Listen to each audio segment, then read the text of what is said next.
Mini blog. तो guys मैं जा रहा हूँ अपने घर को, ये रहा मेरा लगेज और मैं हूँ अभी दिल्ली के रेलवे स्टेशन पे और मैं सोच रहा हूँ ऊपर जाने की पुल पे। तो अभी मैं ऊपर आ चुका हूँ और खा रहा हूँ क्रीम रोल अपने बैग के ऊपर बैठ के और देख रहा हूँ आगे से बिजलियाँ कड़कते हुए, क्योंकि बारिश का मौसम है। तो अभी चलता हूँ मैं नीचे को, नीचे जाके शायद कुछ खाऊं पीऊं और खाते पीते मेरी ट्रेन आ चुकी है।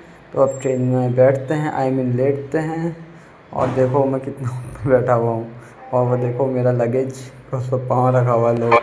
तो गाइस जब मैं सो के उठा तो देखा कि रामनगर आ चुका है। ये रहा रामनगर का स्टेशन और अब स्टेशन पे उतरते हैं और चलते हैं बाहर की तरफ। ये रहा गेट, अब चलते हैं बाहर को और पकड़ते हैं ऑटो। तो अब चलते हैं घर को और घर चल के आपको मिनी व्लॉग की जगह लॉन्ग व्लॉग में मिलते हैं। तब तक के लिए tata bye bye, see you.